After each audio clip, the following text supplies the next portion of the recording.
Guys आपने गौर किया होगा कि आपके आसपास कई ऐसे लोग हैं जिनके बहुत सारे दोस्त होते हैं और आप लोग ये सोचते हैं कि काश इतने दोस्त मेरे भी होते। पर सवाल ये है कि आखिर इतने दोस्त बनते कैसे हैं, दोस्त बनाए कैसे जाते हैं, उसके तरीके क्या हैं। देखिए बहुत सारे तरीके हैं, लेकिन आज इस वीडियो में मैं आपको सबसे आसान और सबसे अच्छा तरीका बताता हूं। ध्यान से सुनिएगा। देखिए एक स्टडी के अनुसार ये कहा गया है कि अगर आप किसी से बातचीत कर रहे हैं और उस बातचीत में आप सिर्फ 20% ही बोलें लेकिन 80% उसकी बातों को सुने तो वो बंदा शायद आपका दोस्त जल्दी बन जाएगा।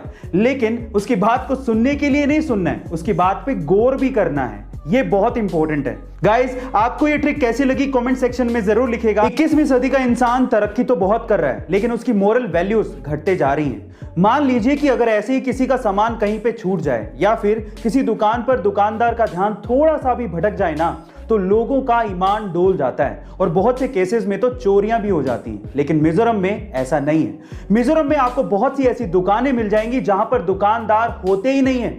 वहां पर सामान जरूर होता है और उन पे प्राइसेस लिखे होते हैं और अगर आपको वो सामान चाहिए तो आप सामान लीजिए और उसके बदले में जो पैसे हैं वो पास में रखे मनी बॉक्स में डाल दीजिए। इस संस्कृति को नगालो डावर संस्कृति कहते हैं और ये ट्रस्ट के प्रिंसिपल पर काम करती है। गाइस क्या आपको भी ये लगता है कि आपकी सिटी में विश्वास का ऐसा व्यापार चल सकता है? कमेंट सेक्शन में जरूर लिखिएगा। हमने बहुत बार दुनिया की सबसे महंगी कार के बारे में बात की है, उस पर वीडियो भी बनाई है, लेकिन आज हम इस वीडियो में दुनिया की सबसे महंगी बाइक के बारे में बात करेंगे।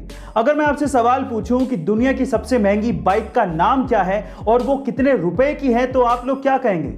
चलिए मैं आपको बताता हूं। दुनिया की सबसे महंगी बाइक का नाम है Neyman Marcus limited edition fighter, जिसकी कीमत $11 मिलियन है, यानी कि लगभग 80 करोड़ रुपए की बाइक है। Oh my God guys, 80 crore रुपए की बाइक।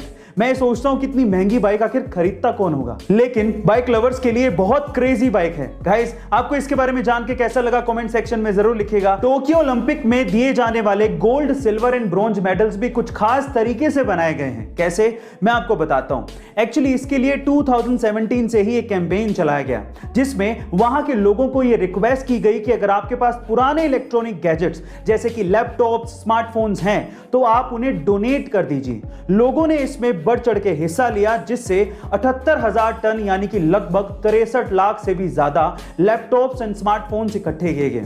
फिर उसमें से मेटल्स को निकाला गया और उन्हें रिसाइकिल किया गया और उसके बाद इन मेडल्स को बनाया गया। इस प्रोजेक्ट को टोक्यो 2020 मेडल प्रोजेक्ट का नाम दिया गया था। गाइस क्या इसके पहले तक की इंफॉर्मेशन आपको पता थी? और अगर नहीं पता थी तो कमेंट सेक्शन में जरूर लिखिएगा। कोलार गोल्ड फील्ड यानी कि KGF, जहां से सोना निकाला जाता है, 1902 में वहां से सोना निकालने के लिए बड़ी बड़ी मशीनें लगाई गई थी जो सिर्फ बिजली से चलती थी। लेकिन प्रॉब्लम यह थी कि 1902 में इंडिया में कहीं भी बिजली का उत्पादन होता ही नहीं था। तब पहली बार इंडिया में हाइड्रो पावर प्लांट लगाया गया था जिसका नाम था कावेरी इलेक्ट्रिक पावर प्लांट। यह बात इसलिए भी बड़ी थी कि तब 1902 में सिर्फ जापान के टोक्यो में ही बिजली पैदा हुआ करती थी। गाइस KGF को सप्लाई करने के लिए जो पावर प्लांट लगाया गया था उससे बिजली इतनी ज्यादा पैदा हुई कि आसपास के शहरों में भी बिजली सप्लाई की गई। तब बेंगलोर इंडिया का पहला ऐसा सिटी बना जहां पर बिजली पहुंची थी। गाइस आपको ये इंफॉर्मेशन क्या पहले से पता थी? और अगर नहीं पता थी तो कमेंट सेक्शन में जरूर लिखिएगा। और ऐसे अमेजिंग वीडियोस के लिए शेयर, सब्सक्राइब एंड लाइक। मिलते हैं अगली वीडियो में।